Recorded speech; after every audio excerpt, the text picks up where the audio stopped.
चल बे गधे, अब जल्दी घर भी चलेगा या यहीं रात करेगा? खाने में तो कोई कसर नहीं छोड़ता, फिर चलने में इतनी कंजूसी क्यों करता है?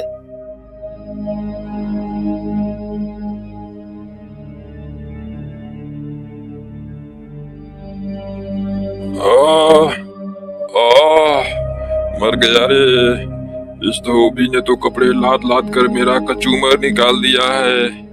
हे भगवान, मुझे इस धोबी से बचाओ, मुझे इस धोबी से बचा लो भगवान। इस तरह से गधा जब भी बोझा लाद कर आता तो कराहते हुए भगवान को याद करता। एक दिन ले खा खा खा के तो गैंडा हो गया है, लेकिन काम करने में तेरी नानी मरने लगती है। फटाफट खा ले और चल, कपड़े लेने जाना है।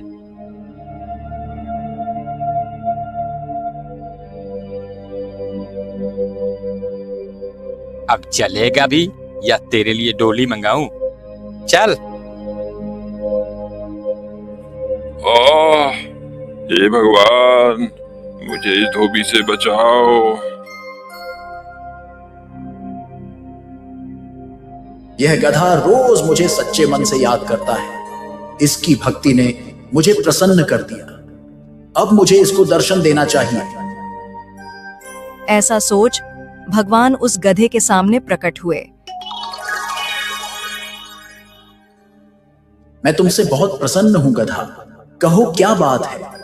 तुम इस तरह से मुझे रोज रोज क्यों ध्यान करते हो? तुम्हारे मन में जो भी कामना है मुझे बताओ, मैं उसे पूरा करने के लिए आया हूं।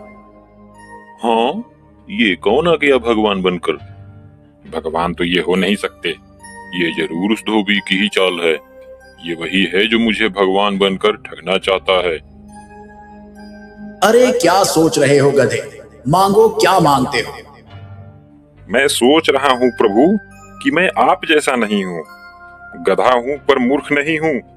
मुझे समझ में आती है भगवान में और धोबी में फर्क। मैं उतना बेवकूफ नहीं हूँ। अब मैं तुम्हें कैसे विश्वास दिलाऊं गधे? अगर आप सही में भगवान हैं तो बताइए।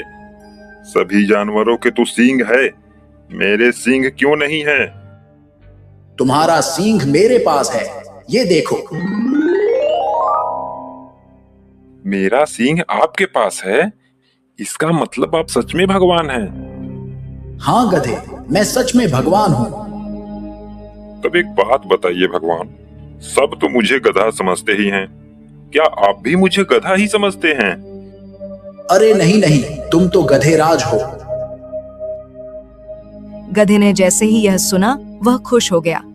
फिर गधे ने कहा, भगवान, मुझे अब इस धरती पर रहने की लालसा नहीं है। मुझे भी अपने साथ स्वर्ग ले चलें प्रभु। मैं तुम्हारे भक्ति से बहुत प्रसन्न हूं गधेराज, ऐसा ही होगा। गधा भी भगवान के साथ स्वर्ग चला गया। भगवान, आपने तो मुझे सच के स्वर्ग में ला दिए। अब तो मैं यहाँ खूब मजे से रहूंगा। हाँ गधेराज, अब से तुम यहाँ खूब आराम से रहो। अब गधा वहां खूब मौज से रहने लगा। बागों में हरी हरी घास खाता और दिन भर घूमता रहता। एक दिन गधा घास खाते खाते इंद्रदेव के बाग में चला गया। कौन है ये गधा जो महाराज इंद्रदेव के बाग में घुसा चला आया? क्यों गधे, क्या तुम्हें नहीं पता कि ये इंद्रदेव का बाग है? यहाँ गधों का आना सख्त मना है। अरे अरे, मुझे नहीं पता था भाई। मैं यहाँ कोमल कोमल घास देखा तो चला आया खाने के लिए। आज चेतावनी देकर छोड़ रहा हूँ, फिर दोबारा यहाँ मत दिखना। चल निकल जा यहाँ से। आज तो बुरा फंसा था। वो तो अच्छा हुआ कि उसने मुझे घास खाते नहीं देखा था। कुछ दिन बीतते हैं। अब गधे को वहां बहुत अकेला सा लगने लगा था। एक दिन भगवान उसका हाल चाल जानने आए। क्यों गधेराज, दिन तो मौज से बीत रहे हैं ना? वह बहुत उदास और मायूस होकर भगवान से कहता है, भगवान, मैं यहाँ बिल्कुल अकेला हूँ। मुझे मेरे साथियों की बहुत याद आ रही है। अगर उन्हें भी आप यहाँ बुला लें तो बहुत अच्छा रहेगा भगवान। जैसी तुम्हारी इच्छा गधेराज, तुम्हारे साथियों को भी बुला लाता हूं। ऐसा बोल भगवान अंतर्ध्यान हो गए और पृथ्वी से कुछ और गधों को लेकर वहां गए। ये लो गधेराज, मैं तुम्हारे साथियों को भी ला दिया। अब इन सब के साथ तुम्हारा मन भी लगा रहेगा। अब गधा बहुत खुश हुआ, अपने साथी गधे को लेकर बागों में घास खाने चला गया। जब घास खाकर सारे गधे एक साथ जमा होते हैं तो सभी गधों ने गाना गाना शुरू किया।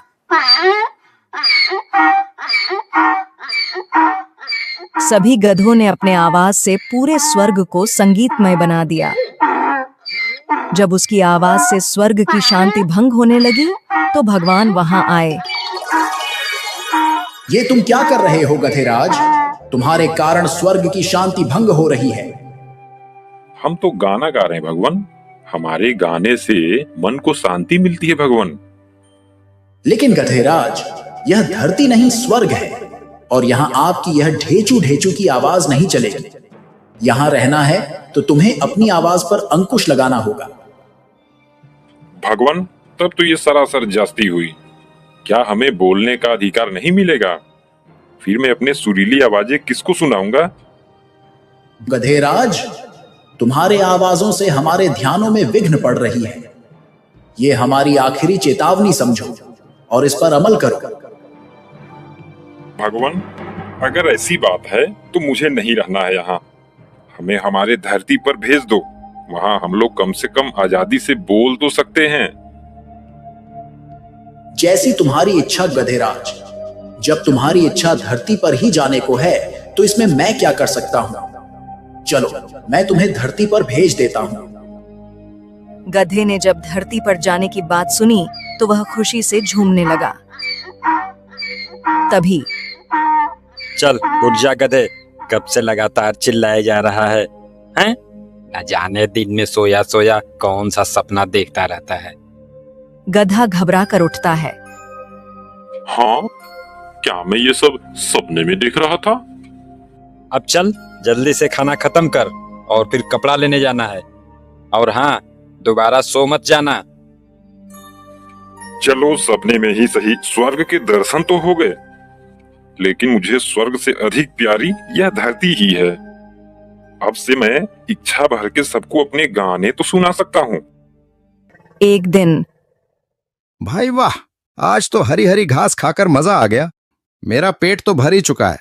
अब इस पेड़ की छांव में थोड़ा आराम कर लूं, फिर आगे चलूंगा। ऐसा सोच गधा पेड़ के नीचे बैठकर आराम करने लगा और आराम करते करते इधर उधर की उटपटांग बातें सोचने लगा। मेरे जैसा बुद्धिमान इस जंगल में कोई नहीं, तभी तो समस्या आने से पहले मैं उससे बचने का रास्ता निकालता हूं। जैसे मान लेता हूं मैं यहां बैठा हूं और जंगल में आग लग जाए तो मेरा क्या होगा? मैं तो बेमौत ही झुलस के मर जाऊंगा। तभी उसकी नजर जंगल के दूसरे छोर से उठ रहे धुएं पर पड़ी। धुआं देखकर गधा घबरा गया। अरे, यह तो सचमुच जंगल में आग लग गई। इसका मतलब अब मैं मारा जाऊंगा? नहीं नहीं, इससे पहले कि आग मुझे अपनी चपेट में ले ले, मुझे यह जंगल छोड़कर किसी सुरक्षित स्थान पर भागना चाहिए। ऐसा सोच गधा घबराकर उठा और तेजी से भागने लगा। गधे को इस तरह बेतहाशा भागते एक सियार ने उसे देखा। वह गधे को रोकते हुए पूछा, अरे क्या हुआ गधे भाई, तुम इस तरह से क्यों भागे जा रहे हो? कोई खजाना मिल गया है क्या? अरे फालतू की बातें मत करो। कोई खजाना लेकर नहीं भाग रहा मैं, अपनी जान बचाकर भाग रहा हूं। वह देखो, पीछे जंगल में आग लगी है। इतना बोल गधा फिर भागने लगा। सियार ने देखा तो उसे कुछ दूर धुआं उठता हुआ दिखाई दिया। अरे हाँ, यहाँ तो सच में आग लगी है। धुआं देखकर सियार भी घबरा गया। उसे भी डर हो गया कि कहीं वह इस आग में घिर ना जाए। यह सोचते ही वह भी गधे के साथ भागने लगा। भागते भागते सियार को कुछ सूझता है और वह रुक जाता है। कहीं मैं गलत तो नहीं कर रहा हूँ? हो ना हो मैं कहीं उसी कहानी को तो नहीं दोहरा रहा हूँ जिसमें पेड़ से पपीता गिरने पर हिरण ने समझ लिया कि जंगल में कोई खतरनाक दानव आ गया है और बचने के लिए वह स्वयं तो भाग ही रहा था, उसके पीछे दूसरे जानवर भी बिना सोचे समझे भागे जा रहे थे। नहीं नहीं, मैं उस आग को बिना देखे यकीन नहीं करूंगा। मुझे उस धुएं के बारे में पता लगाना होगा कि आखिर वह धुआं कहां से और क्यों उठ रहा है। ऐसा सोच सियार उठ रहे धुएं की दिशा में चल पड़ा। कुछ दूर जाने पर उसे एक हिरण मिला। हिरण को देखकर सियार रुका और उससे पूछा, हिरण भाई, क्या तुम ये बता सकते हो कि वह धुआं कहां से और क्यों उठ रहा है? हिरण ने धुएं की तरफ देखकर कहा, वह धुआं तो झरने के पास से उठ रहा है।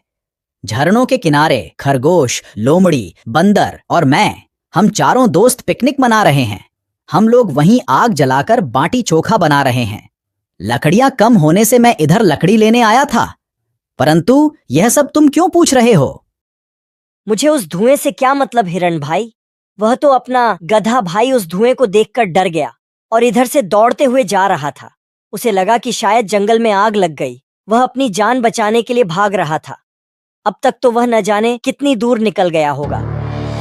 तो तुमने उसे रोका क्यों नहीं? तुम्हें उस मूर्ख गधे को रोकना चाहिए था।